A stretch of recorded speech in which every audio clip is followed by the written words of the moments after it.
Welcome to Detective Tales, where mysteries unfold and every detail matters. Inspired by the timeless works of Agatha Christie, this channel brings you classic-style detective stories filled with suspense, hidden motives, and unexpected revelations. Here, you'll walk alongside brilliant minds like Hercule Poirot and Miss Marple, unraveling puzzles where nothing is quite as it seems. Prepare yourself for intrigue, atmosphere, and a journey into the golden age of detective fiction. The case begins now. Chapter 1. The last clearance at 6. The little sub-post office of St. Mary Mead possessed that particular quality of busy tranquillity, which seems to belong exclusively to English village institutions. On this early March afternoon in 1954, with the pale spring light filtering through the small paned windows, the establishment hummed with the gentle efficiency that had made it the beating heart of village life for the past 20 years. Mrs. Maud Pym stood behind the polished mahogany counter, with the satisfaction of a woman who had found her proper place in the world. She was a neat, compact person in her early 50s, with iron-grey hair arranged in precise waves and spectacles that caught the light as she bent over her ledgers. Her second marriage to Leonard Pym had brought her not only contentment, but this coveted position as postmistress, and she took her responsibilities to Her Majesty's Postal Service with the utmost seriousness. The narrow shop, with its gleaming brass scales and orderly rows of stamps, possessed an atmosphere redolent of ink, string, and sealing wax. Behind the counter, a doorway led to the back room where parcels were sorted, and the safe stood sentinel over the day's takings. The red pillar box on the village green was visible through the window, and at this hour before the 6 o'clock clearance, the shop maintained its customary air of purposeful activity. Leonard Pym emerged from the back room, carrying a scuttle of coal for the little black stove that kept the shop warm. He was a quiet man, some 10 years his wife's senior, with the weathered hands of one who kept bees and tended gardens. His marriage to the widow Maud Hartwell had surprised the village, but none could deny that the arrangement suited them both admirably. "Nearly time for the last clearance, my dear," he said softly, setting down the coal with careful precision. Nancy Rake looked up from where she was arranging penny stamps in their proper compartments. She was a pretty girl of 22, with bright brown eyes and an engaging smile that made her popular with the village customers. Her engagement to Eddie Pike, the cheerful telegram lad, was the source of much pleasant speculation among the local matrons. "Mrs. Hartwell's been asking about her pension book again," Nancy reported. "I told her it would arrive Thursday, same as always." At that moment the shop door opened with its familiar tinkle of bell, and several customers entered almost simultaneously. Miss Jane Marple came in first, moving with the careful precision of her 70-odd years, her knitting bag over her arm and her shrewd blue eyes taking in everything with the gentle interest that was so characteristic of her. "Good afternoon, Mrs. Pym," she said pleasantly. "I do hope I'm not too late for the post to London." She was followed by Mrs. Dolly Bountry, resplendent in a new spring coat of electric blue that rather startled against her blonde hair. Lady Bantry possessed the comfortable assurance of one born to the landed gentry, though her marriage to Colonel Bantry had brought more happiness than fortune. "Marple, darling," she exclaimed, "how perfectly divine to see you. I've just had the most extraordinary letter from my cousin Mildred, and I simply must tell someone about it." The Reverend Leonard Clement entered next, his mild face bearing the patient expression of one accustomed to the trials of parish life. With him came his wife Griselda, a vivacious young woman whose modern ideas occasionally scandalized the more traditional villagers. "I do hope we're not too late," said the vicar apologetically. Griselda insisted on stopping to admire the daffodils in Miss Hartnell's garden, and you know how time flies when one is appreciating God's handiwork. Dr. Haydock, the local physician, bustled in behind them, his medical bag in hand and his gruff manner suggesting he had little patience for social pleasantries. "Afternoon, Mrs. Pym. Any word from the hospital about young Thompson's x-rays?" Inspector Slack of the Much Benham police force brought up the rear, his official bearing somewhat at odds with the domestic atmosphere of the post office. He nodded briskly to the assembled company and approached the counter with purposeful stride. Collecting a telegram, Mrs. Pym, he announced in his clipped professional voice. Station said it would be here by 5:30. Mrs. Pym consulted her telegraph book with practiced efficiency. Indeed it is, Inspector. Came through 20 minutes ago. She handed him the yellow envelope with a grey formality she reserved for official communications, as Inspector Slack departed with a curt nod. The door opened once more to admit 2 customers who represented the newer elements of village society. Mr. Oliver Barchester was an elegant gentleman in his 40s, with the smooth manners and expensive tailoring that marked him as a London antique dealer of some standing. His establishment in Much Benham had acquired a considerable reputation among collectors, and he was known to insure valuable parcels with meticulous care. Miss Isabel Larkin followed close behind, a young woman of perhaps 28, with the earnest demeanour of one dedicated to education. Her appointment as the new school teacher had been received with cautious approval by the village, though some of the older residents harboured doubts about her modern methods and the scientific textbooks that arrived regularly in parcels addressed to the school.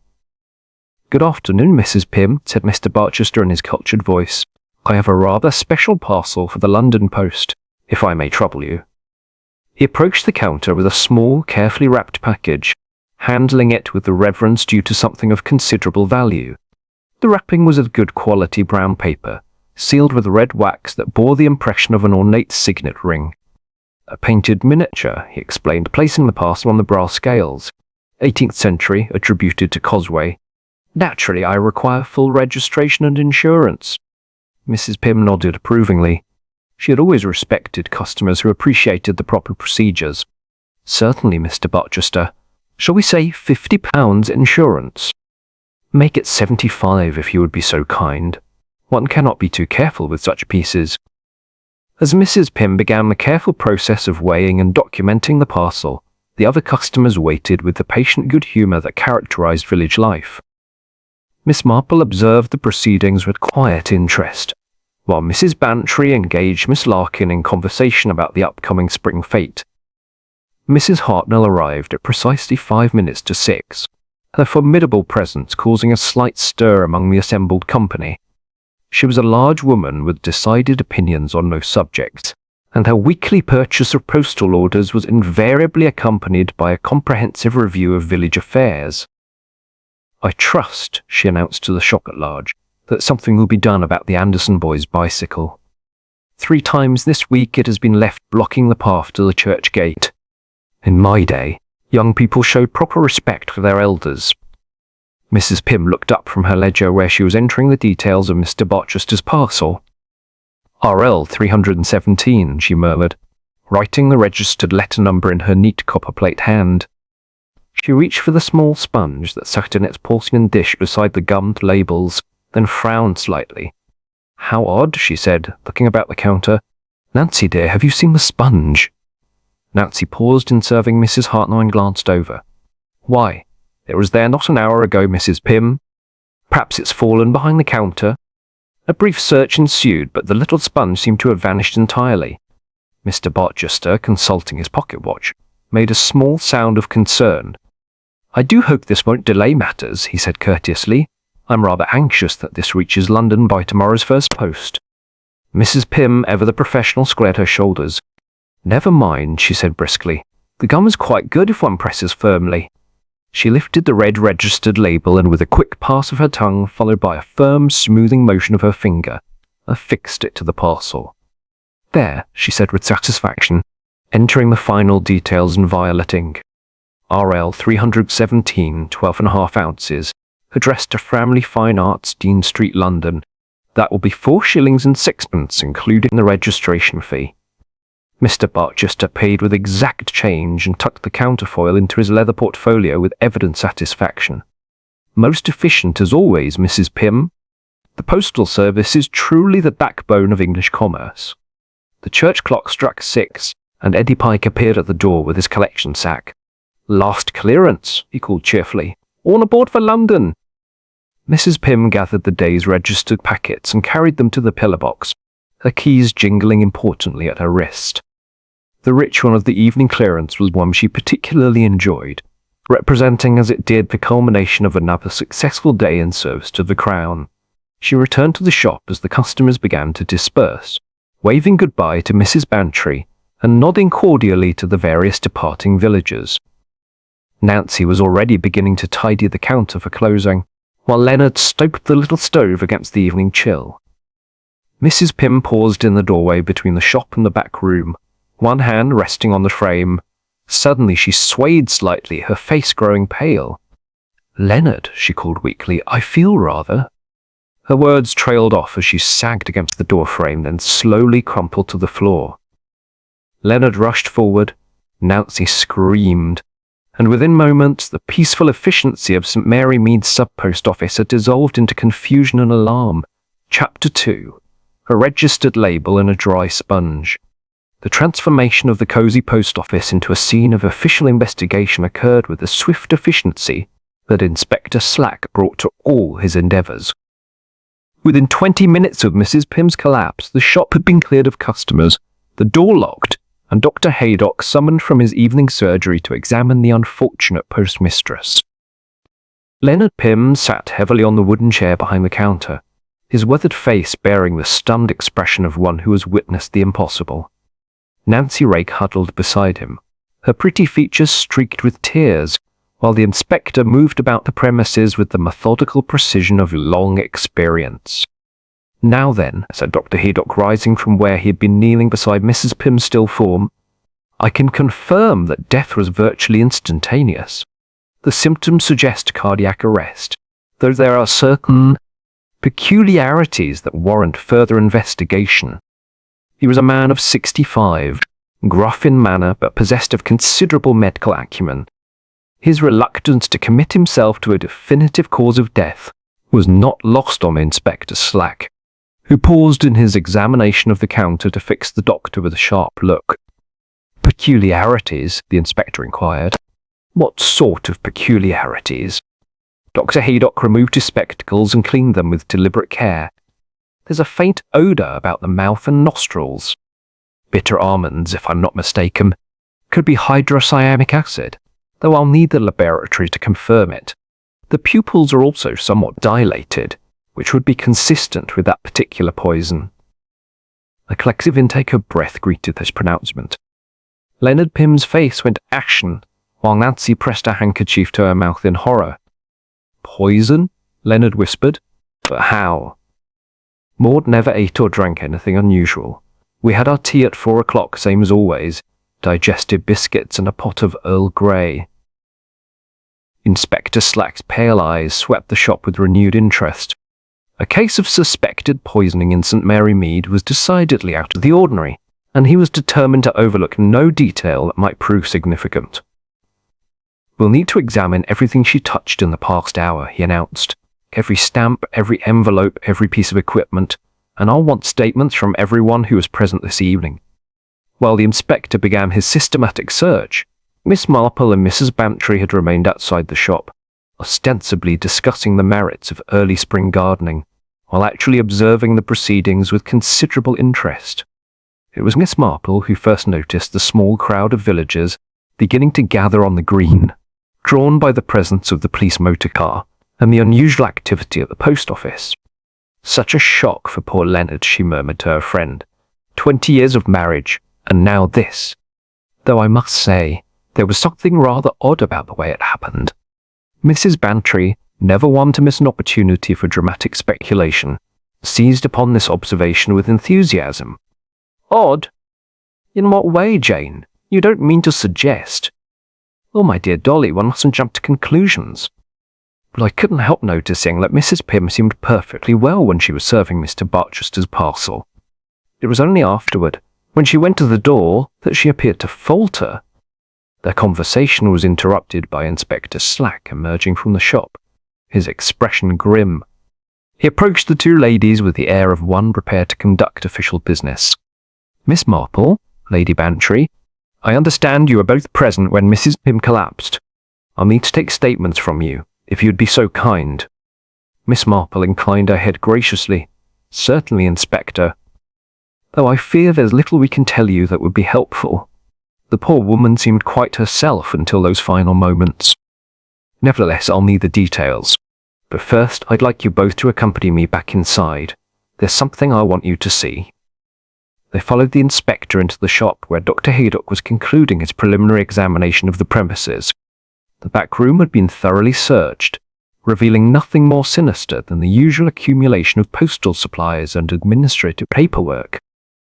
The safe contains the day's takings, Inspector Slack reported, postal orders, stamps, and the registered packets, though I noticed there should be 3 of them according to the ledger, but I can only find 2.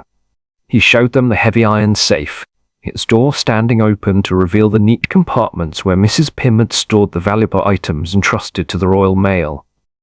The 2 registered packets lay side by side, RL 315 and RL 316, but the space where RL 317 should have rested remained conspicuously empty. "Mr. Barchester's parcel," Nancy said in a small voice, "the one with the painted miniature. Mrs. Pym put it in the safe just before she fell ill." Leonard shook his head slowly. "No, my dear. I saw Maud lock the safe after placing the first 2 parcels inside. But then that fellow Barchester called her back to the counter about something. His address label, I think. She never had the chance to put his parcel away." Inspector Slack made careful notes of this contradiction, while Dr. Haydock continued his methodical examination of the shop's contents. It was he who made the next significant discovery. "Inspector," he called from beside the coal stove, "you might want to have a look at this." He held up a small porcelain dish, white with a delicate floral pattern around the rim. It was perfectly dry, without even the faintest trace of moisture. "The missing sponge dish," Nancy exclaimed. "But how did it get behind the flour bin?" "It's never kept there. Mrs. Pym always left it right beside the gum labels, where it would be handy for moistening." Miss Marple studied the little dish with the intense concentration she usually reserved for particularly complex knitting patterns. "How very strange," she murmured. "One would expect at least some dampness if it had been in regular use." "That's just what I was thinking," Dr. Haydock agreed. "This hasn't held water for hours, possibly longer. Yet according to what I observed this evening, Mrs. Pym was obliged to moisten that registered label with her tongue because the sponge was missing." The implications of this discovery hung heavy in the air. Inspector Slack's expression grew increasingly grim as he contemplated the possibility that Mrs. Pym's death might have been deliberately orchestrated. "Let me understand this correctly," he said slowly. "Mrs. Pym always used the sponge to moisten labels, but tonight it was mysteriously absent, forcing her to lick the gum directly. And now we find it hidden away, bone dry, in a place where it had no business being." "That's the size of it," Leonard confirmed miserably. Maud was most particular about her methods. Said it wasn't proper for a postmistress to be seen licking stamps and labels like a common clerk. Always used the sponge, she did. Miss Marple had moved to examine the counter more closely, her keen eyes noting every detail of its polished surface. Beside the brass scales lay the red label blotter, its surface marked with the impressions of countless transactions. But there was something else, a pattern of tiny indentations that seemed oddly regular. "Inspector," she said quietly, "I wonder if you might look at this blotter.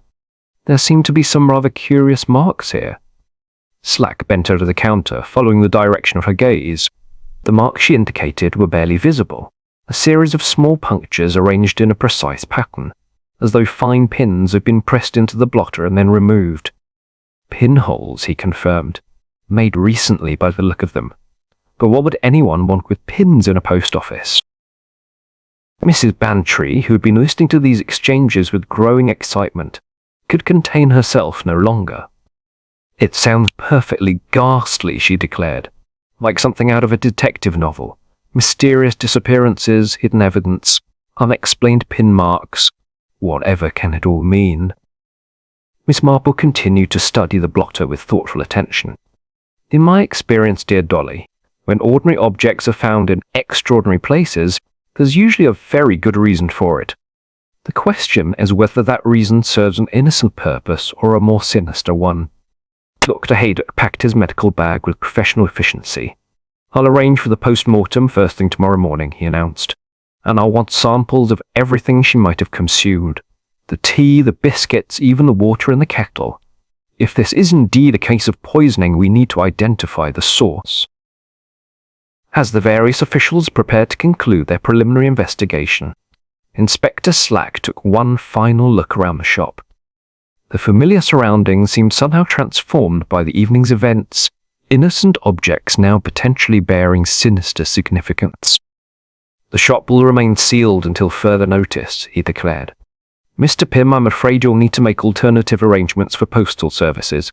This is now a potential crime scene."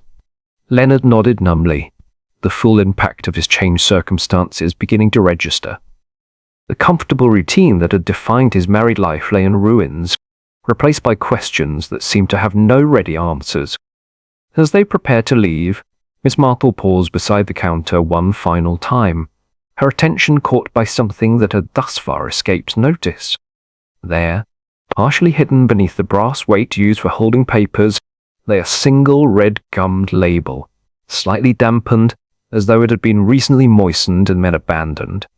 She said nothing, but her expression suggested that another small piece of a very complex puzzle had just fallen into place. Chapter 3. Miss Marple notices the half-ounce. The following morning brought one of those crisp March days that herald the approaching spring, with daffodils nodding cheerfully in cottage gardens, and a promise of warmth in the pale sunshine.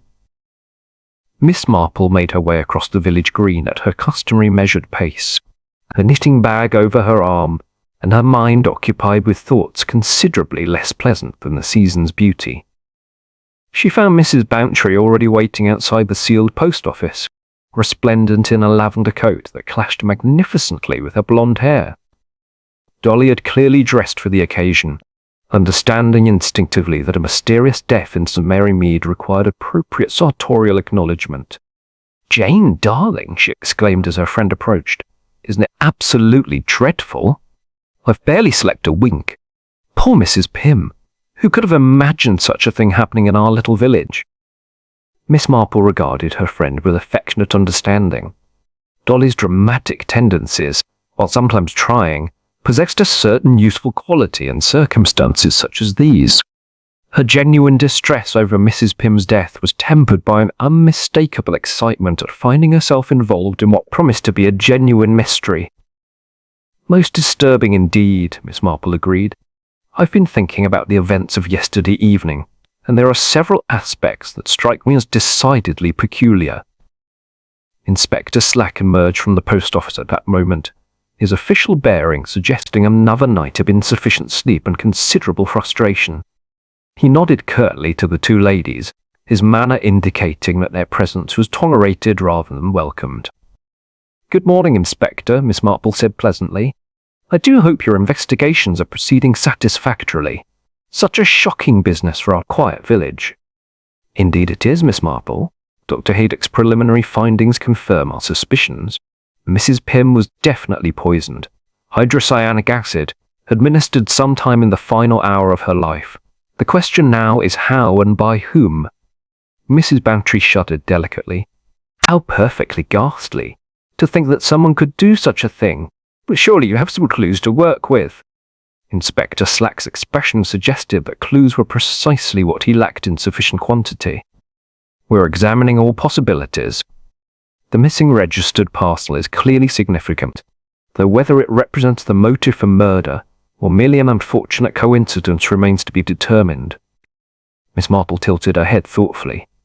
"Inspector, I wonder if I might ask you about the counterfoil book. Yesterday evening, I couldn't help but notice Mrs. Pym consulting it when she processed Mr. Barchester's parcel. It occurred to me that the records might prove illuminating." The inspector's pale eyes sharpened with interest. Any suggestion from Miss Marple, however gently offered, had learned to command his attention through bitter experience of her uncanny ability to perceive significance in apparently trivial details. "An excellent suggestion. I have the book here, as a matter of fact. Would you care to examine it?" He produced the ledger from his briefcase, its pages filled with Mrs. Pym's meticulous entries recording the day's postal transactions. The handwriting was uniformly neat, each entry recorded in the careful copper plate that had been drilled into her generation at school. Miss Marple studied the relevant page with the concentrated attention she usually reserved for complex knitting patterns. RL 317, she murmured, running her finger along the line. 12.5 ounces addressed to Framley Fine Arts, Dean Street, London. The entry appears to be in Mrs. Pym's hand, though I notice the ink is a rather unusual shade. Violet ink, Inspector Slack confirmed. Miss Larkin, the schoolteacher, mentioned that she'd purchased some recently from the stationer's, said she preferred it for marking examination papers. How interesting, Miss Marple observed. And the weight, 12.5 ounces exactly. Inspector, I wonder if I might trouble you to show me those brass scales again. They entered the shop, where the familiar smell of ink and sealing wax now carried an undertone of official investigation. Miss Marple approached the counter with evident purpose, lifting the brass pan of the postal scales and testing its balance with the delicate touch of one accustomed to measuring precise quantities. One develops a certain sensitivity to weights through years of domestic practice, she explained to Mrs. Bantry, who was watching these proceedings with fascination.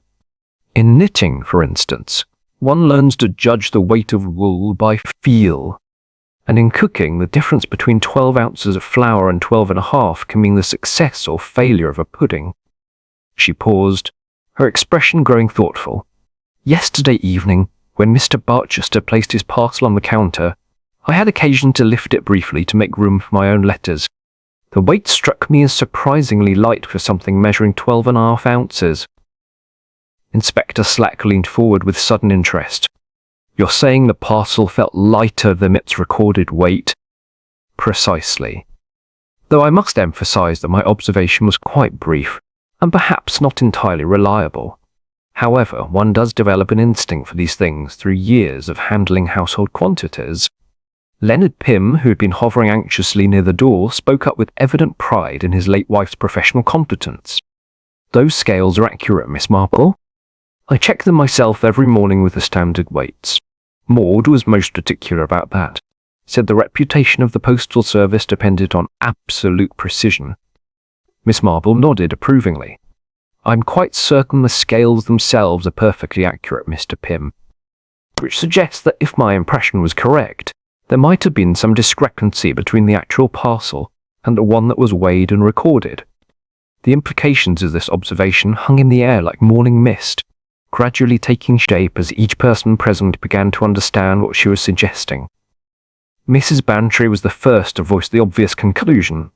Jane, you're not suggesting that someone substituted a different parcel? That how on earth could such a thing be accomplished under the noses of everyone present?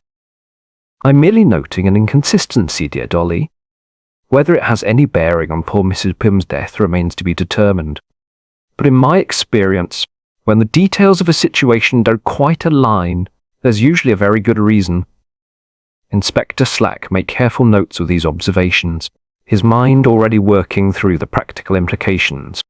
If Miss Marple's suspicions proved correct, it would suggest a level of premeditation and sophisticated planning that elevated the crime far beyond a simple case of poisoning. The question is, he mused aloud, if a substitution did occur, what happened to the original parcel? And more importantly, how does this connect to Mrs. Pym's murder? Miss Marple was examining the counter area with renewed attention, her keen eyes noting details that had previously escaped notice.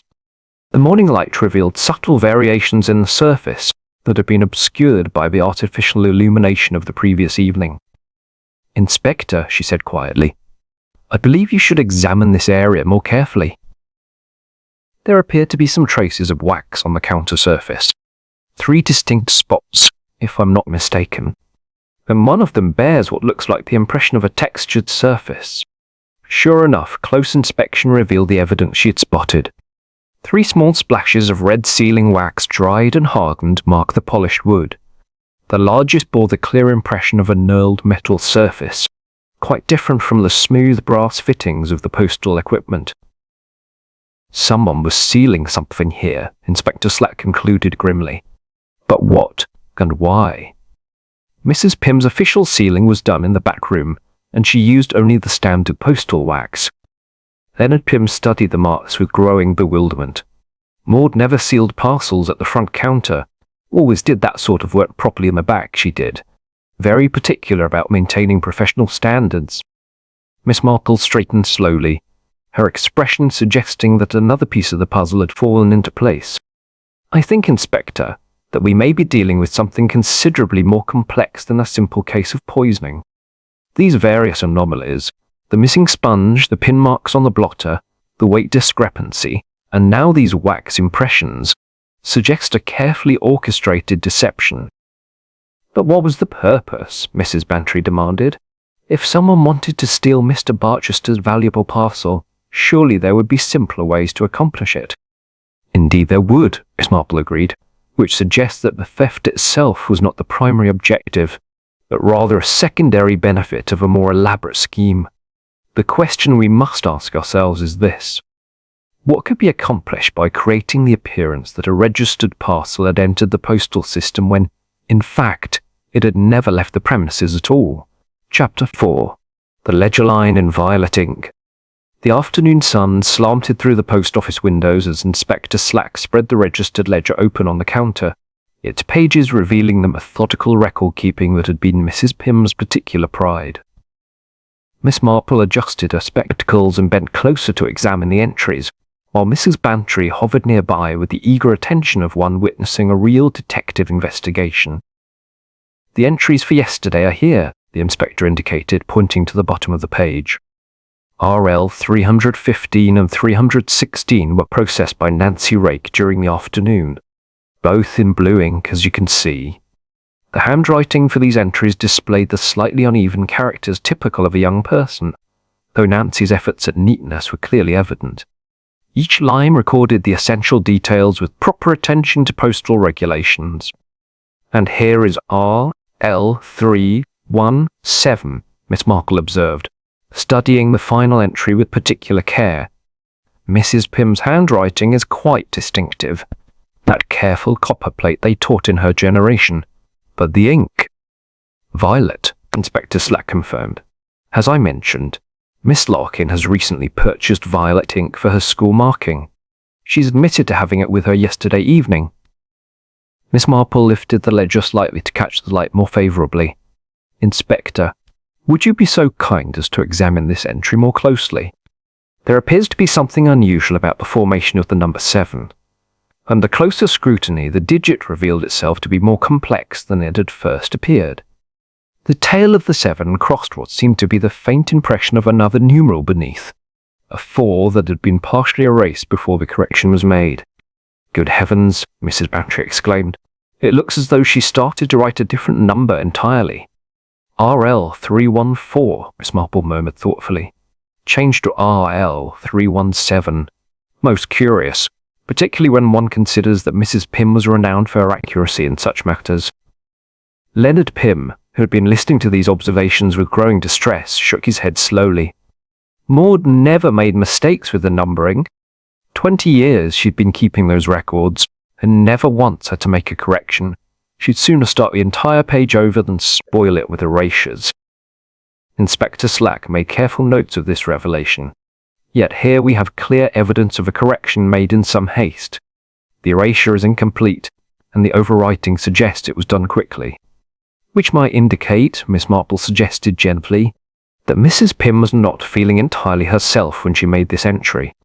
Perhaps the effects of whatever ultimately proved fatal to her were beginning to manifest even as she attempted to carry out her duties.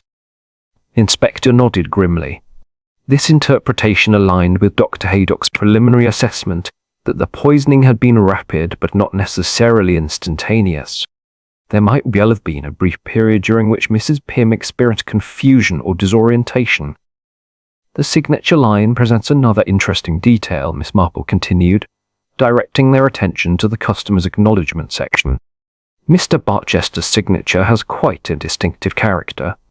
Indeed, the signature displayed an unusual backward slant that set it apart from the typical forward-leaning style favoured by most people. The letters were formed with confidence, suggesting someone accustomed to signing important documents. At that moment, Nancy Rake appeared at the shop door, her pretty face bearing traces of the previous evening's distress. Inspector Slack had requested her presence to clarify certain details about the events leading up to Mrs. Pym's collapse. "Good afternoon, Nancy," Miss Marple said kindly. "I do hope you're feeling somewhat better today. Such a terrible shock for you." "Thank you, Miss Marple. I still can't quite believe it's happened. Mrs. Pym was always so particular about everything being just so. She'd never have made a mistake with the numbering, not in 100 years." Inspector Slack showed her the corrected entry. Yet here we have evidence that she did make such a mistake. Can you think of any reason why she might have been distracted or confused? Nancy studied the ledger with evident bewilderment.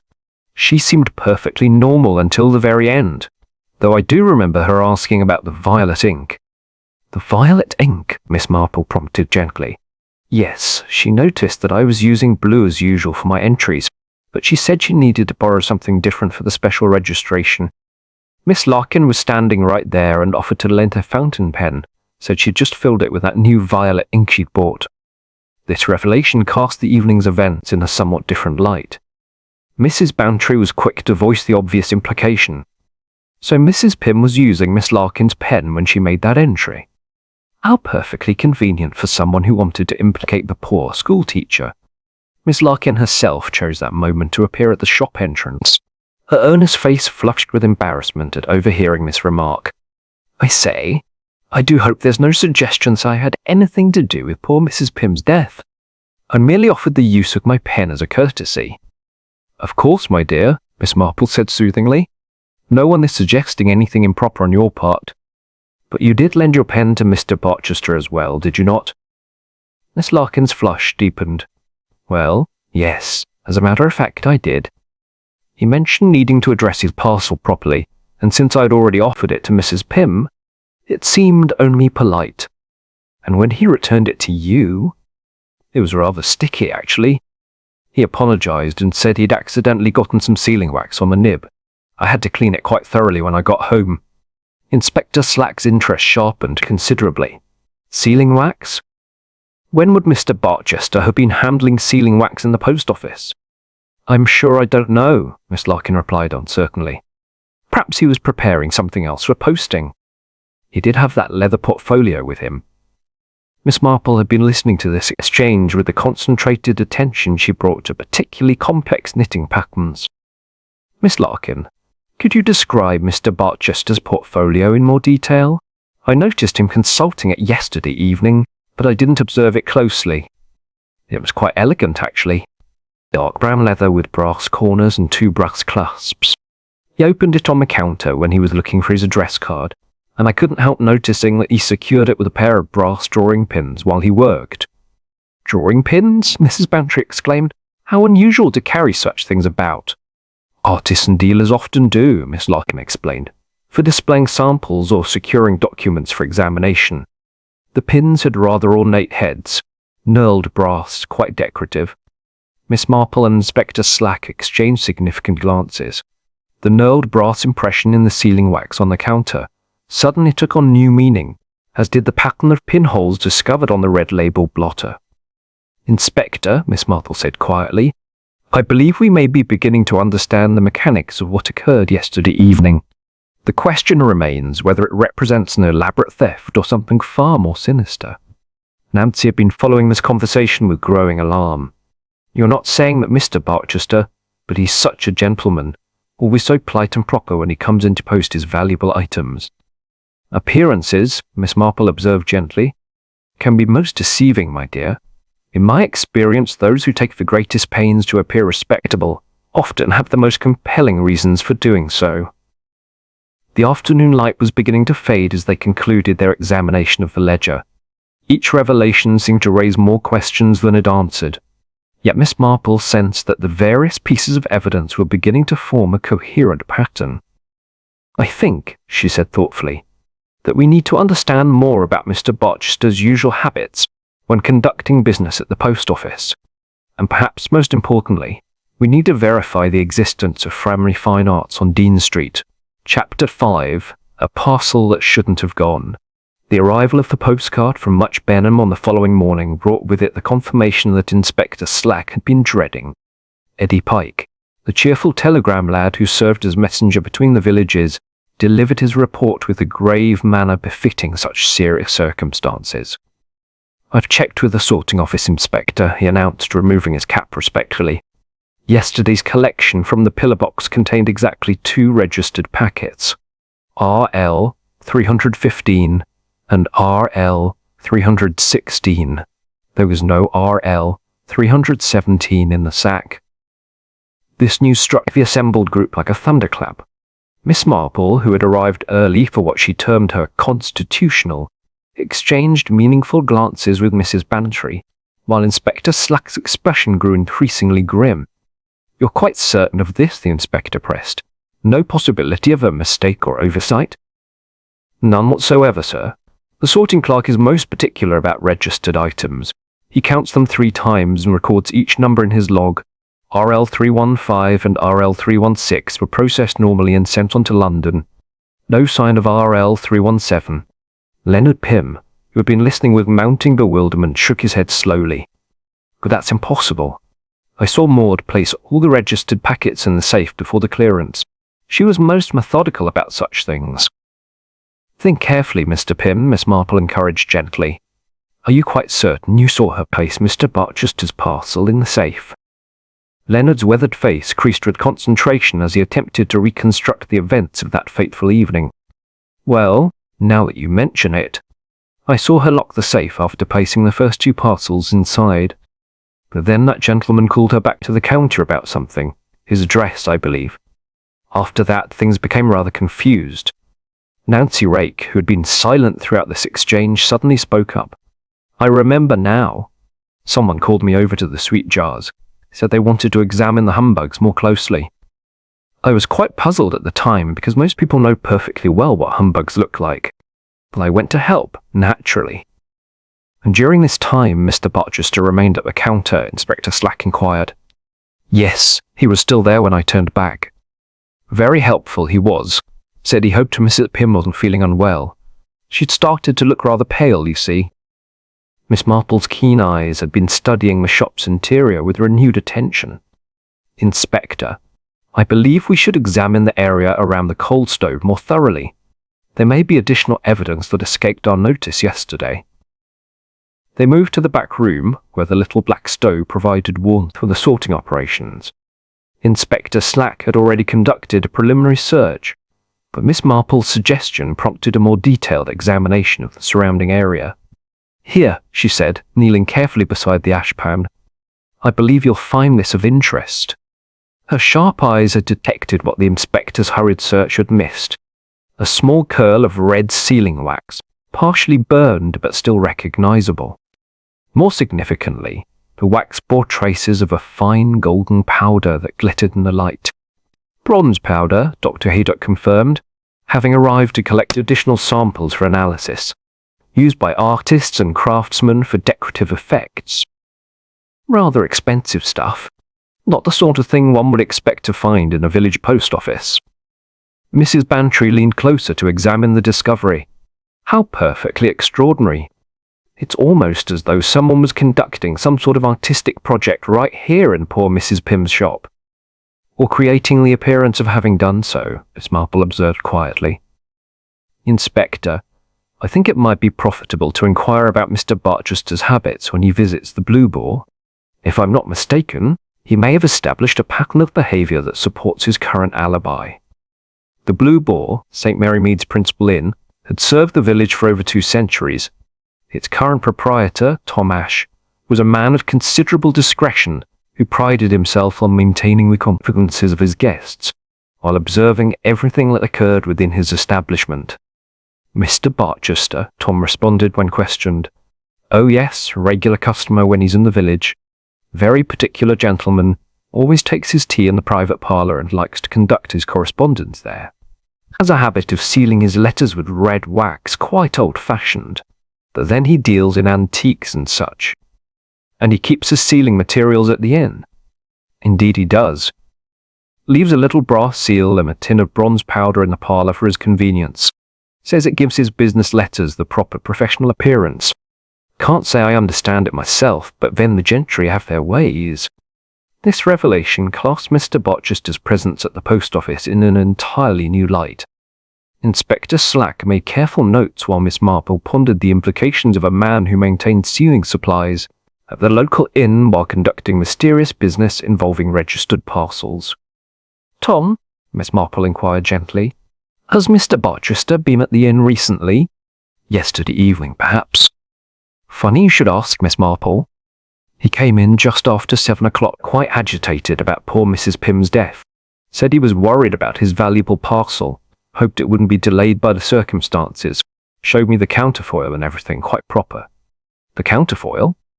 Right here in his hand, he had it. RL 317, registered and insured for £75. Said it contained a painted miniature worth considerably more, but one couldn't be too careful about insurance values. Very understanding about such matters is Mr. Barchester. Miss Marple and Inspector Slack exchanged significant glances. Here was the crux of the matter. A man displaying the proof that his valuable parcel had entered the postal system, when they now knew with certainty that no such parcel had ever left St. Mary Mead. "Most interesting," Miss Marple murmured. "I suppose Mr. Barchester expressed considerable concern about the potential for loss or delay." "Oh yes, very worried indeed. Said these postal irregularities could cost him dearly if the piece went missing. Asked me to witness that he'd posted it properly and received the official receipt. Very thorough, very professional." As they walked back across the village green, Mrs. Bantry could barely contain her excitement. "Jane, this is becoming positively thrilling. It's clear that dreadful man has perpetrated some sort of elaborate fraud. But how does poor Mrs. Pym's murder fit into the scheme? I'm beginning to suspect, dear Dolly, that Mrs. Pym's death was not the unfortunate result of a theft, but rather the central component of Mr. Barchester's plan. Consider the advantages. A postmistress who dies immediately after processing a valuable registered parcel creates the perfect cover for a missing item. Who would question the loss under such tragic circumstances? Inspector Slack nodded grimly, and with the counterfoil as proof of proper posting, he'd be in an excellent position to claim insurance compensation for a parcel that never actually entered the postal system. Precisely. But the scheme required Mrs. Pym's death to occur at exactly the right moment, after she'd processed the registration but before the parcel could be discovered missing from the system. The timing had to be perfect. But how could he have managed such precise timing, Mrs. Bantry demanded. Surely poisoning someone is a rather inexact science. Miss Marple paused beside the village green's ancient oak tree, her expression thoughtful. Unless, my dear Dolly, the poison was delivered in such a way that its effects would be delayed until Mrs. Pym performed a specific action, an action that Mr. Barchester could predict with absolute certainty she would perform as part of her normal duties. The full horror of this deduction settled over them like a cold mist. They were dealing not with a crime of passion or opportunity, but with a calculated murder designed to facilitate fraud on an unprecedented scale. Chapter 6. The String Across the Counter. The revelation of Mr. Barchester's elaborate deception had cast a shadow over the normally peaceful atmosphere of St. Mary Mead. As Miss Marple and her companions continued their investigation, each new discovery seemed to reveal another layer of calculated malice in what had initially appeared to be a straightforward case of sudden death. Eddie Pike had remained at the post office to assist with the ongoing investigation, his cheerful demeanour somewhat subdued by the gravity of the circumstances. It was he who provided the next piece of evidence, though its significance was not immediately apparent. "I'd been thinking about yesterday evening," he said to Inspector Slack, "about the preparations for the clearance. Mr. Pym was cutting lengths of post twine for parcels. I remember because he has such an unusual way of doing it." Leonard looked up from where he sat heavily in his late wife's chair, the weight of recent events clearly taking its toll. "What do you mean, unusual?" "Well, sir, most people use scissors or a knife to cut twine, but you always bite through it, snap it clean with your teeth. I've watched you do it dozens of times, very neat, very quick." This observation struck Miss Marple as potentially significant, though she could not immediately perceive its relevance to the case at hand. "How interesting, Eddie. You're quite observant for one so young." Nancy Rake, who had been listening to this exchange with growing attention, suddenly straightened in her chair. "But Mrs. Pym never used her teeth for such things. Said it wasn't seemly for a postmistress to be seen biting string like a common clerk. She was most particular about maintaining proper standards." Inspector Slack made a note of this distinction, though like Miss Marple he was uncertain of its immediate significance. "Different people have different methods, I suppose. The question is whether any of this relates to the events of yesterday evening." Miss Marple had begun another careful examination of the counter area, her keen eyes searching for details that might have been overlooked in previous inspections. The morning light revealed nuances that had been invisible in the artificial illumination of the previous evening. "Inspector," she called quietly, "I believe you should examine this corner of the gummed label slab. There appears to be a small piece of fibre caught on the edge." The fibre in question was coarse and brown, quite different from the fine materials typically associated with postal operations. Under closer examination, it appeared to have been torn rather than cut, suggesting considerable force had been applied. "Post twine," Leonard confirmed when shown the evidence. "But how did it come to be caught there?" "Maud always kept the twine in its proper place in the back room." "Perhaps," Miss Marple suggested gently, "someone else was using twine at the counter for purposes unrelated to normal postal operations." Mrs. Bantry, who had been following these technical discussions with diminishing comprehension, seized upon this latest revelation with characteristic enthusiasm. "More mysterious evidence! Really, Jane, this is becoming quite like one of those detective novels you're always reading. Secret fibres and hidden clues everywhere one looks." "The difference, dear Dolly, is that in novels the clues are placed there deliberately by the author to guide the reader toward the solution. In real life, evidence exists whether we understand its significance or not. Our task is to recognize which details are meaningful and which are merely coincidental." Dr. Haydock chose that moment to arrive with his preliminary analysis of the various samples collected from the post office. His expression was grim as he consulted his notes. "The traces of hydrocyanic acid are definitely present on the gummed surface of the registered label we recovered," he reported. "Minute quantities, but sufficient to prove fatal if ingested directly. The poison appears to have been applied in solution and allowed to dry, leaving virtually no trace visible to the naked eye." This confirmation of their suspicions sent a collective shudder through the assembled group. The calculated nature of the crime was becoming increasingly apparent. "Doctor," Miss Marple inquired, "would such a preparation require special knowledge or equipment?" "Not particularly. Hydrocyanic acid is unfortunately not difficult to obtain for someone with the proper connections. Photographers use it in certain developing processes, and it has various industrial applications. The main requirement would be extreme care in handling. It's as dangerous to the person applying it as to the intended victim." Inspector Slack was studying the layout of the counter with renewed attention. "The question is how the poison label came to be in Mrs. Pym's possession at the crucial moment. We know she reached for the sponge, found it missing, and was obliged to moisten the label with her tongue." "Which suggests," Miss Marple observed, "that someone had prepared the poisoned label in advance and arranged for it to be the one used for Mr. Barchester's parcel. But how could such timing be guaranteed?" Nancy had been listening to these speculations with growing unease. "There's something I should mention," she said hesitantly. "Yesterday evening, when Mr. Barchester was at the counter, he opened that leather portfolio of his and propped it up with drawing pins. Said he needed to find his address card for the parcel." "Drawing pins," Mrs. Bantry repeated. "The same ones that left those marks on the blotter?" "I believe so. They had ornate heads, quite decorative, not like the plain ones we use for notices. He was very careful about arranging them just so. Said he wanted to keep his papers neat while he worked." Miss Marple's expression had grown increasingly thoughtful as she absorbed this information. "Nancy, did you notice where exactly Mr. Barchester placed his portfolio? Was it near the gummed labels?" "Why, yes, now that you mention it.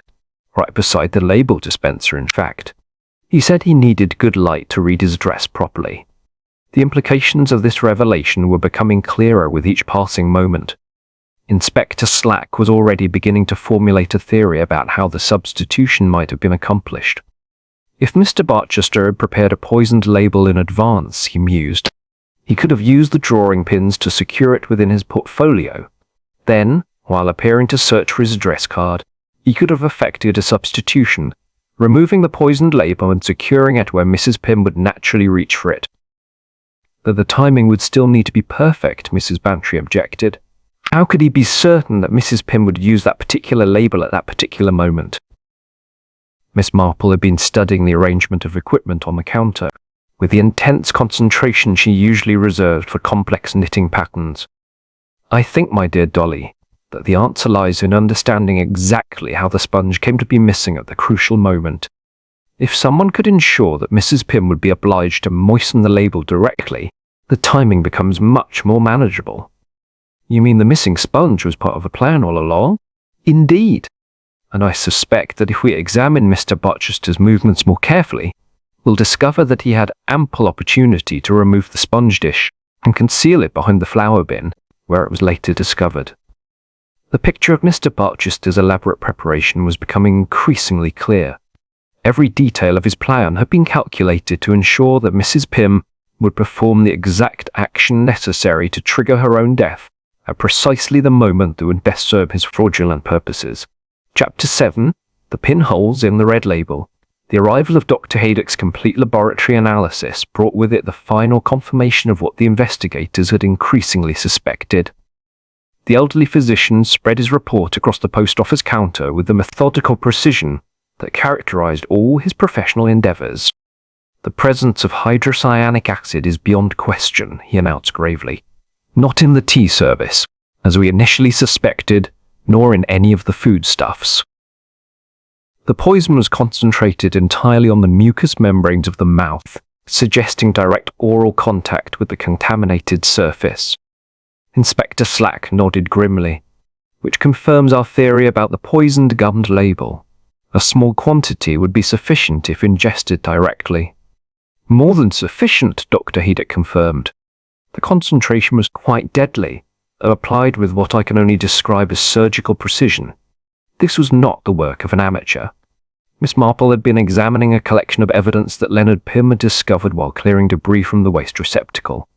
Among the usual detritus of postal operations lay a single red gummed label, slightly dampened and bearing curious markings along its edge. "Inspector," she called quietly, "I believe this may prove illuminating."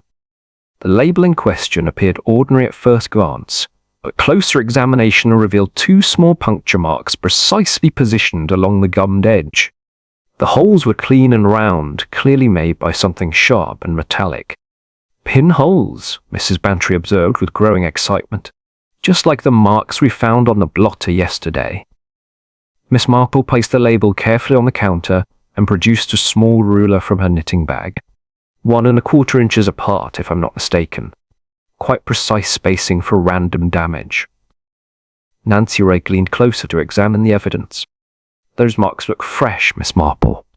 And see here along the margin, there are violet smears that weren't made by the gum." The violet stains were indeed puzzling, appearing as finger marks that had been transferred to the label from some external source. Miss Larkin, who had been observing these proceedings with growing alarm, suddenly gasped in recognition. "My fountain pen," she exclaimed. "Mr. Barchester borrowed it yesterday evening to address his parcel. When he returned it, the nib was covered with something sticky. I assumed it was sealing wax, but now—" "Now you suspect it might have been something else entirely," Miss Marple finished gently. "Something that left violet traces on whatever surface it touched." Inspector Slack was making rapid notes of these observations. "Miss Larkin, you mentioned that Mr. Barchester seemed to have difficulty with the pen. Can you describe exactly what occurred?" "Well, he said he needed to write the address clearly for such a valuable item. I offered my pen because the violet ink shows up so distinctly on brown paper. But when he returned it, he apologized profusely for getting it messy, said he'd accidentally touched it to some wet sealing wax." "Yet we now know," Miss Marple observed, "that the violet ink traces appear on this discarded label. suggesting that Mr. Barchester's contact with the pen occurred while he was handling gummed labels rather than addressing his parcel. The implications of this discovery were becoming increasingly damning. Mrs. Bantry, who had been following these technical discussions with diminishing patience, finally voiced the obvious conclusion. Really, Jane, it's perfectly clear that the dreadful man was preparing poisoned labels in advance. But surely he couldn't have predicted exactly when Mrs. Pym would need to use one. Ah, but that's where his particular habits become significant, Miss Marple replied. Shall we pay a visit to the Blue Boar? I believe Tom Ash may have additional information about Mr. Barchester's methods. The walk to the village inn provided a welcome respite from the oppressive atmosphere of the post office. The Blue Boar stood at the heart of St. Mary Mead, its weathered stone walls and mullioned windows bearing witness to centuries of village life. Tom Ash greeted them at the entrance, his expression appropriately solemn given the circumstances. Terrible business about Mrs. Pym, he said, shaking his head sadly. 20 years she'd been serving the village, and to think it should end like this. Indeed, Miss Marple agreed. Tom, we were hoping you might tell us more about Mr. Barchester's usual practices when he visits the inn, particularly his habit of sealing correspondence. Tom's weathered face brightened with professional pride. Oh, he's quite the traditionalist, is Mr. Barchester. Always seals his important letters with red wax using that brass seal of his. Keeps a little tin of bronze powder here as well. Says it gives the proper finish to business correspondence. Bronze powder, Inspector Slack repeated with interest. The same substance we found traces of in the post office. Very particular about it he is. Shows his customers how the old methods are still the best for valuable items. His little dog likes to watch the process. Always gets wax on its whiskers, the poor creature. Miss Marple's eyes sharpened with sudden interest. His dog? I don't recall seeing a dog yesterday evening. Little terrier, white with brown patches. Usually waits outside the post office when Mr. Barchester conducts his business there. Yesterday evening it came scratching at the door here just after 7, looking for its master. Had fresh wax on its muzzle, as usual. This detail struck Inspector Slack as potentially significant. You're saying the dog arrived here shortly after Mrs. Pym's collapse, with fresh sealing wax on its face. That's right. Mr. Barchester arrived about 10 minutes later, quite agitated about the whole business. Said he was worried about his valuable parcel, what with the postmistress taking ill so suddenly. Mrs. Bantry was practically vibrating with excitement. Don't you see? The dog proves that Mr. Barchester was sealing something just before he arrived at the inn. But if he'd finished his postal business, what could he have been sealing? Miss Marple nodded thoughtfully. A very astute observation, Dolly. The timing suggests that Mr. Barchester was engaged in some form of sealing activity immediately after leaving the post office, activity that left traces of wax on his pet's whiskers. They returned to the post office to find that Leonard Pym had made another discovery while sorting through the accumulated evidence. Hidden beneath a stack of postal forms, he had found a small brass drawing pin with an ornate knurled head. This isn't ours, he said firmly. Maud always used plain steel pins for notices. This fancy piece doesn't belong in the equipment. Inspector Slack examined the pin carefully, noting its distinctive design. The pattern matches the impression we found in the sealing wax on the counter. Mr. Barchester appears to have left behind more evidence than he intended. Now, Miss Marple was studying the arrangement of evidence with the concentrated attention she brought to particularly complex problems. The poisoned label, the violet ink traces, the precisely spaced pinholes, and now the ornate drawing pin were beginning to form a coherent picture of elaborate preparation and careful execution. I believe, she said slowly, that we're beginning to understand the mechanics of Mr. Barchester's deception. The question that remains is whether we can prove his guilt beyond reasonable doubt. Inspector Slack's expression was grim but determined. With the evidence we've accumulated, I think we have sufficient grounds for a confrontation. The violet ink traces alone demonstrate that he was handling gummed labels with Miss Larkin pen, despite claiming to use it only for addressing his parcel. And the pinholes prove that he was securing labels with his decorative drawing pins, Mrs. Bantry added triumphantly. probably drying them after applying the poison. Miss Marple nodded slowly. Yes, I think we're ready to test our theory. But we must be very careful in how we proceed.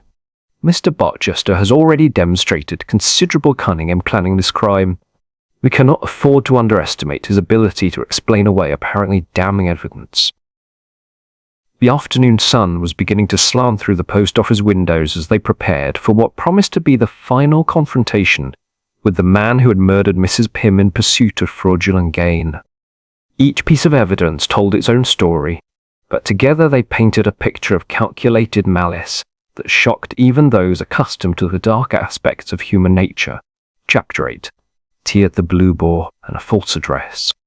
The confrontation with Mr. Barchester required careful orchestration, and Miss Marple had suggested that the Blue Boar's private parlour would provide the most suitable setting.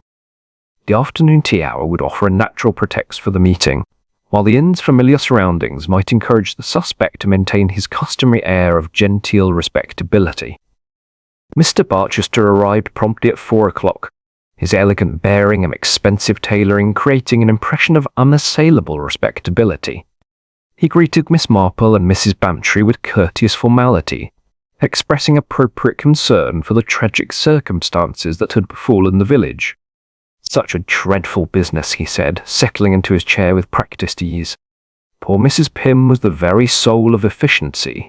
Her loss will be felt keenly by everyone who valued proper postal service. Inspector Slack had positioned himself discreetly in the adjoining room, ready to intervene should the conversation take an unexpected turn. Miss Marple poured tea with her customary grace, while Mrs. Bantry struggled to contain her excitement at participating in what promised to be a dramatic revelation. Indeed, Mr. Barchester, Miss Marple agreed pleasantly. We've all been quite concerned about the implications of her sudden death, particularly regarding the postal items that were in her care at the time. Barchester's expression remained perfectly composed, though Miss Marple's keen eyes detected a slight tightening around his mouth. Naturally, I'm concerned about my own parcel, a painted miniature of considerable value, properly registered and insured. I do hope the irregularities won't affect the postal service's liability. He produced the counterfoil from his leather portfolio with a flourish, displaying it as evidence of his proper compliance with postal regulations. The paper bore Mrs. Pym's careful notation. R.L. £317.75 insurance, addressed to Framley Fine Arts, Dean Street, London. Most impressive documentation, Miss Marple observed, studying the counterfoil with apparent admiration. You're clearly a gentleman who understands the importance of proper procedures. Tell me, have you been dealing with Framley Fine Arts for very long? Several years, Barchester replied smoothly. They specialise in 18th century miniatures, quite the most reliable dealers in London for such pieces. Their reputation in the trade is impeccable. Mrs. Bantry leaned forward with the eager curiosity that characterised her approach to all mysteries. How fascinating. I don't suppose you have their card with you. My cousin Mildred is frightfully keen on miniatures, and she's always seeking reliable dealers. Barchester's hesitation was barely perceptible, but Miss Marple caught it nonetheless. I'm afraid I don't carry their cards routinely, he said after a moment, but I can certainly provide you with their address. Dean Street, number 47, if I recall correctly. Miss Marple smiled pleasantly. How thoughtful of you. Though I wonder if I might trouble you to excuse me for just a moment. I promised Griselda Clement that I would telephone her this afternoon about the arrangements for Sunday's flowers. She rose with apparent artlessness and made her way to the telephone box that stood conveniently outside the inn. Her conversation was brief, but evidently productive, for she returned wearing an expression of quiet satisfaction. Such a relief to have these domestic matters settled, she said, resuming her place at the tea table. Now where were we? Ah, yes, your valuable miniature and the reliable Framley Fine Arts. Barchester appeared perfectly at ease, though he glanced occasionally toward the door as if considering the advisability of departing. I do hope the postal authorities will be able to locate the parcel promptly. These delays can be quite costly when dealing with items of artistic significance. I'm sure they're doing everything possible, Miss Marple assured him. Though I must confess, Mr. Barchester, that my telephone conversation has raised a rather puzzling question about your business arrangements." The change in Barchester's demeanour was subtle but unmistakable. His practised smile remained in place, but his eyes had grown watchful. "Oh? Nothing serious, I hope." "Well, it's rather embarrassing, actually. I asked Griselda to contact a friend of hers who works in the London art trade. Thought she might be able to recommend Framley Fine Arts to Mrs. Bamtry's cousin, but it seems there's been some confusion about the address." Mrs. Bamtry played her part perfectly, leaning forward with an expression of polite concern. "What sort of confusion, Jane?" "According to Griselda's friend, there is no Framley Fine Arts on Dean Street. In fact, there never has been such an establishment at that address. Rather peculiar, don't you think, Mr. Barchester?" The silence that followed this revelation stretched uncomfortably long. Barchester's composure remained intact, but Miss Marple could see the rapid calculation taking place behind his eyes as he considered his options. "How very strange," he said finally. "Perhaps your friend was mistaken about the address." London can be quite confusing for those unfamiliar with the commercial districts. "Perhaps," Miss Marple agreed gently, though Griselda's friend was quite thorough in her inquiries. She checked with several colleagues in the trade, and none of them had ever heard of Framley Fine Arts in any location. Inspector Slack chose that moment to emerge from the adjoining room, his official presence adding weight to the increasingly serious nature of the conversation. "Mr. Barchester, I wonder if you could explain this discrepancy. It seems rather a remarkable coincidence that you would be shipping valuable artwork to a dealer that doesn't exist." Barchester's mask of respectability was beginning to show signs of strain. "I assure you, Inspector, that Framley Fine Arts is a perfectly legitimate establishment. Perhaps they've recently relocated, or your inquiries were somehow misdirected." "A simple matter to verify," Inspector Slack replied with professional calm. "We can telephone the London directory and confirm the address immediately." "That won't be necessary," Barchester said quickly. "I'm quite certain there's been some misunderstanding. Perhaps we could discuss this at a more convenient time." Miss Marple set down her teacup with deliberate precision. "I think, Mr. Barchester, that the time for discussion has passed. What we have here is clear evidence of a deliberate deception, a fraudulent address provided for what was undoubtedly a fraudulent insurance claim. You see," Mrs. Bantry added with growing confidence, "it's all quite obvious once one understands the pattern. Create a valuable parcel, insure it heavily, arrange for its apparent loss, and then claim compensation from the postal authorities. Quite clever, really, except for the necessity of poor Mrs. Pym's death to provide suitable confusion." Barchester's facade finally cracked, revealing the calculating intelligence that had conceived and executed such an elaborate scheme. "This is preposterous," he said, rising abruptly from his chair. "I won't sit here and listen to these wild accusations from a group of village busybodies." "Sit down, Mr. Barchester," Inspector Slack commanded sharply. "We're not finished with our discussion. In fact, we're just beginning to understand the full scope of your activities yesterday evening." The transformation in Barchester's demeanour was complete. Gone was the suave antique dealer, replaced by a man whose desperation was becoming increasingly apparent. "You have no proof of any wrongdoing. A missing parcel and a mistaken address hardly constitute evidence of murder." "On the contrary," Miss Marple said quietly, "we have considerable evidence. The violet ink on the discarded gummed label, the bronze powder traces in the post office, the precisely placed pinholes that match your decorative drawing pins, all pointing to a carefully orchestrated deception that required Mrs. Pym's death to succeed." The weight of accumulated evidence was clearly taking its toll on Barchester's composure. His hands trembled slightly as he reached for his teacup, and perspiration had begun to appear on his forehead despite the cool afternoon air. "I think," Inspector Slack said with grim satisfaction, "that it's time for a more formal discussion of these matters at the police station. Mr. Oliver Barchester, I'm placing you under arrest on suspicion of the murder of Mrs. Maud Pym and the perpetration of postal fraud." Chapter 9. The Pillar Box and the Pocketed Packet.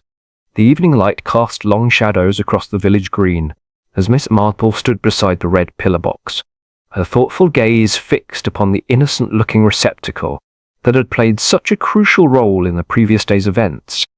Inspector Slack had requested her assistance in reconstructing the precise sequence of Mr. Barchester's deception, recognizing that her remarkable to perceive patterns in human behavior might illuminate aspects of the crime that had thus far remained obscure.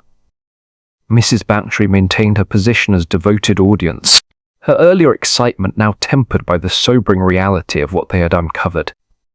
The calculated nature of Mrs. Pym's murder had shaken even her normally buoyant spirits, though her fascination with the mechanics of detection remained undiminished.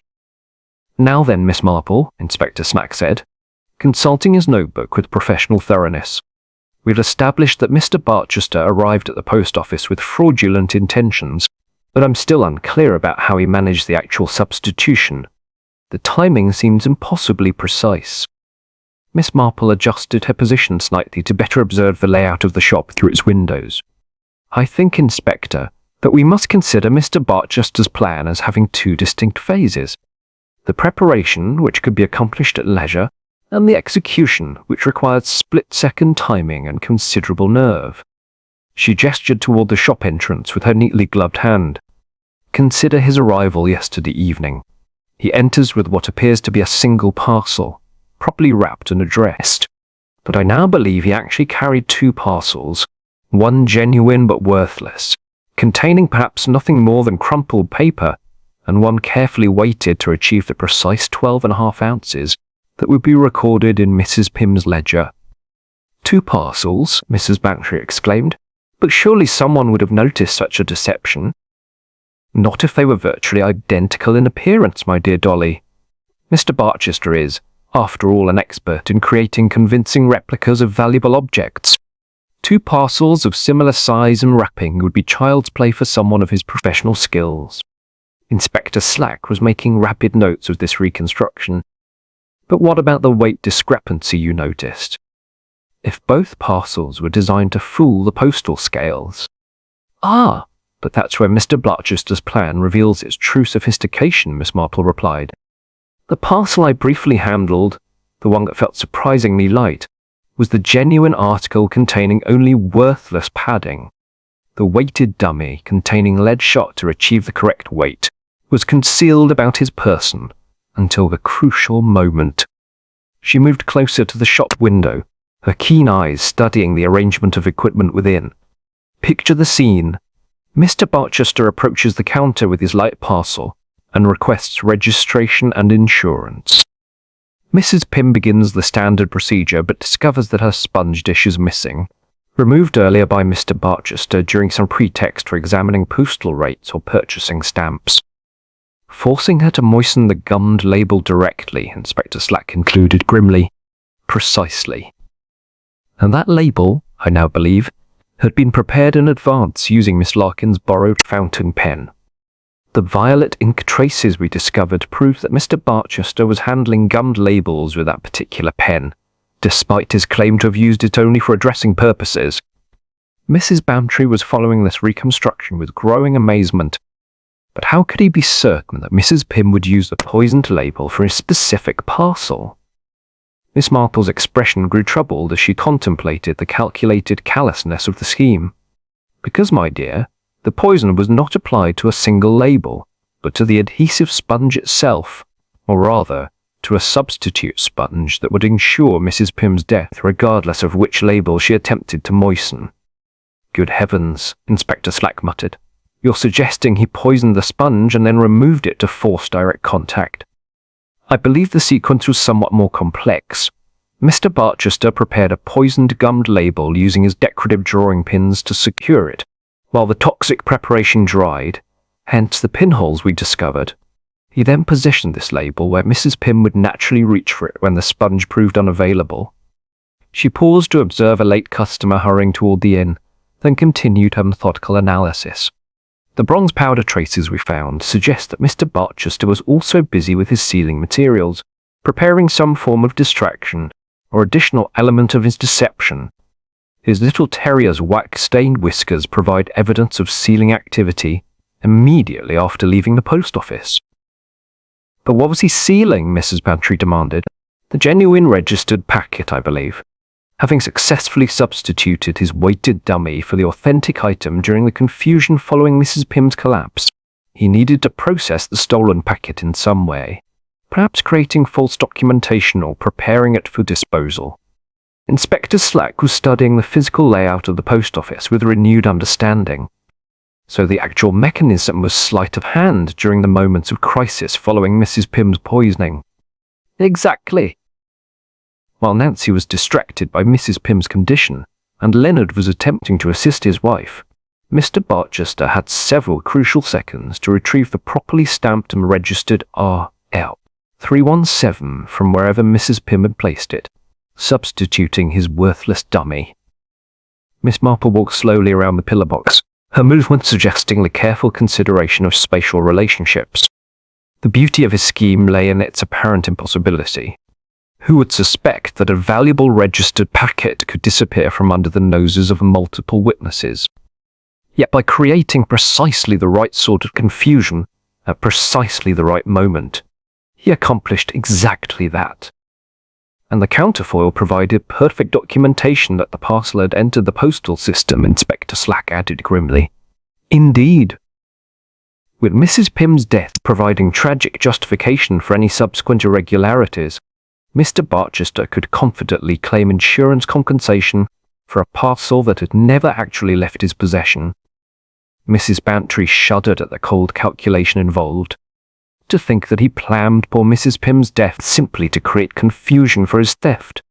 It's absolutely monstrous. I'm afraid, my dear Dolly, that we're dealing with a criminal mind of considerable sophistication. The entire scheme required not only detailed knowledge of postal procedures, but also careful observation of Mrs. Pym's personal habits and the shop's daily routines. The evening shadows were lengthening as they concluded their reconstruction of the crime. Each element of Mr. Barchester's plan had been designed to exploit the trust and predictability that characterized village life, turning these very virtues into weapons against an innocent woman whose only crime had been conscientious attention to her duties. The question now, Inspector Slack said as they prepared to return to the inn, is whether we can persuade Mr. Barchester to confess to these details. We have the evidence to prove his guilt, but a full admission would certainly strengthen the case. Miss Marple's expression suggested that she had already given considerable thought to this problem. I believe, Inspector, that Mr. Barchester's greatest weakness is his pride in his own cleverness. Present him with a sufficiently detailed reconstruction of his methods, and he may find the temptation to correct our minor errors irresistible. You mean to flatter his ego into a confession? Something of that nature. In my experience, criminals who commit elaborate crimes often possess an overwhelming desire to be appreciated for their ingenuity, even when that appreciation comes from those seeking to bring them to justice. As they walked back across the darkening green, the lights beginning to twinkle in cottage windows, Miss Marple reflected on the tragic irony of the case. Mrs. Pym's dedication to proper procedure had made her the perfect victim for a man who understood exactly how to exploit that very dedication for his own murderous purposes. Chapter 10, Evensong, and the name behind the counterfoil. The bells of St. Mary Mead's ancient church had just finished calling the faithful to evensong when Miss Marple made her way across the churchyard toward the vicarage. The service had provided a welcome respite from the intensity of the investigation, though her thoughts had remained occupied throughout with the final details of Mr. Barchester's elaborate deception. She found Griselda Clement in the sitting room, arranging late daffodils in a crystal vase, while her husband prepared his notes for the following Sunday's sermon. Mrs. Bantry had arrived before her, as had Inspector Slack, whose grim expression suggested that the formal interview with the prisoner had not proceeded as smoothly as anticipated. I'm afraid Mr. Barchester proved most uncooperative, the inspector reported as Miss Marple settled into her customary chair. Maintains his complete innocence, and insists that the entire case against him is built upon circumstantial evidence and village gossip. Griselda looked up from her flower arranging with the bright interest that characterized her approach to all village drama. But surely the evidence is overwhelming. All those clues you've discovered seem to point directly to his guilt. Evidence, yes, Inspector Slack agreed reluctantly. But Mr. Barchester is correct in suggesting that much of it remains circumstantial. The clever barrister might well create reasonable doubt in the minds of a jury, particularly given his apparent respectability.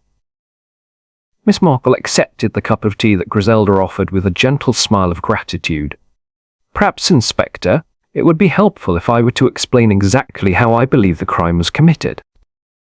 Sometimes understanding the complete picture can illuminate aspects that might otherwise remain obscure." She paused to sip her tea thoughtfully before beginning her methodical reconstruction. The means by which Mrs. Pym was poisoned are now quite clear. Mr. Barchester prepared a gummed label in advance, treating its adhesive surface with a solution of hydrocyanic acid and allowing it to dry completely. The pinholes we discovered match his decorative drawing pins exactly, proving that he secured the label while it dried. But how could he ensure that Mrs. Pym would use that specific label? Reverend Clement inquired, his scholarly mind demanding logical consistency. By removing the sponge dish from its usual position and concealing it behind the flour bin, where it was later found completely dry. This forced Mrs. Pym to moisten the label directly with her tongue, ensuring contact with the poison. Mrs. Bantry nodded vigorously, and the violet ink traces proved that he had been handling gummed labels with Miss Larkin's borrowed pen, despite claiming to use it only for addressing her parcel. Precisely. The ink transfer occurred while he was positioning the poisoned label where Mrs. Pym would naturally reach for it. The timing had to be perfect. The label needed to be in the correct position when she required it for his registered packet. Inspector Slack was taking careful notes of this explanation, and the motive was the insurance fraud involving the non-existent Framley Fine Arts. The motive was considerably more sophisticated than simple theft, Miss Marple replied. Mr. Barchester's plan required the appearance that a valuable registered packet had entered the postal system and subsequently gone missing. Mrs. Pym's death provided the perfect cover for such a disappearance. She gestured toward the window, where the last light of evening was fading over the village green. Consider the sequence of events. Mr. Barchester arrives with two seemingly identical parcels, one worthless but properly wrapped, the other weighted with a lead shot to achieve the correct postal weight. He presents the light parcel for registration, knowing that I or others might handle it briefly. "Which explains why you noticed the weight discrepancy," Griselda observed with growing comprehension. "Exactly. But the parcel that was actually weighed and recorded was the dummy containing the lead shot. This substitution occurred during the brief moments when Mrs. Pym was distracted by the missing sponge and the necessity of moistening the label." Reverend Clement frowned thoughtfully. "But surely such a substitution would be noticed by the other customers present. Not if it was accomplished with sufficient skill during the confusion following Mrs. Pym's collapse." While Nancy screamed and Leonard rushed to assist his wife, Mr. Barchester had several crucial seconds to retrieve the properly stamped RL 317 from wherever it had been placed and substitute his worthless dummy. Miss Marple's voice grew sombre as she contemplated the calculated nature of the crime. The beauty of his scheme lay in its apparent impossibility. Who would suspect that a registered packet could vanish under the observation of multiple witnesses? Yet by orchestrating precisely the right sort of confusion at precisely the right moment, he accomplished exactly that. And the counterfoil provided documentation that the parcel had legitimately entered postal custody, Inspector Slack added grimly. "Indeed." With poor Mrs. Pym's tragic death explaining any subsequent irregularities, Mr. Barchester could confidently claim insurance compensation for a valuable miniature that had never actually left his possession. Mrs. Bantry shuddered at the implications. To think that he murdered that poor woman simply to create cover for his theft!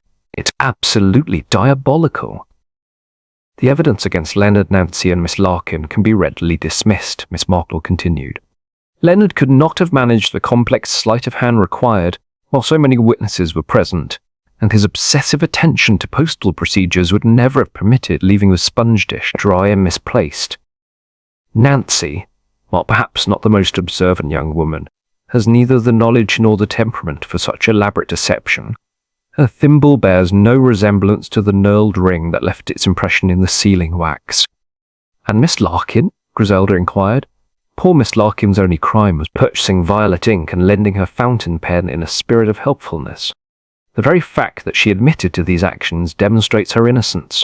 A guilty person would hardly draw attention to evidence that might incriminate them. Inspector Slack closed his notebook with an expression of grim satisfaction. When confronted with the non-existent Dean Street address, the pin-matched pinholes in the discarded label, and the bronze powder traces linking him to sealing activities at the Blue Boar, Mr. Barchester's composure finally cracked. "What did he say?" Mrs. Bountry demanded eagerly. He insisted that the dose was meant only to make Mrs. Pym temporarily ill, claimed it was bad chance that proved fatal. But poisoning someone with hydrocyanic acid, regardless of the intended severity, constitutes attempted murder at minimum. Miss Marple set down her teacup with the quiet finality that marked the conclusion of her involvement in the case. "Mr. Barchester has been formally charged with murder and postal theft. The evidence against him is overwhelming despite his protests of innocence." As the evening drew to a close and the various participants prepared to return to their homes, Mrs. Bantry voiced the sentiment that had been troubling them all. "Jane, this whole dreadful business has quite put me off the post office. I shall never feel comfortable licking a stamp or label again." Miss Marple folded her hands in her lap with characteristic composure. "One must always mind the little domestic habits, dear Dolly. The way people tie string, or dry a label, or keep a sponge properly moistened. The Queen's Post is indeed a very solemn institution, and wickedness that tampers with it invariably leaves tiny, tidy traces for those with eyes to see them." The ancient clock in the church tower struck 9 as the gathering dispersed, each carrying with them the sobering knowledge that evil could flourish, even in the most innocent-seeming circumstances. But they also carried the reassurance that justice, guided by careful observation and patient deduction, would ultimately prevail against even the most cunning deceptions. In the days that followed, St. Mary Mead would gradually return to its customary tranquillity, though the memory of Mrs. Pym's dedicated service and tragic end would long remain in the hearts of those who had known and respected her. The post office would eventually reopen under new management, but it would be many months before the villagers could enter those familiar premises without remembering the events that had transformed a simple postal transaction into a carefully orchestrated murder.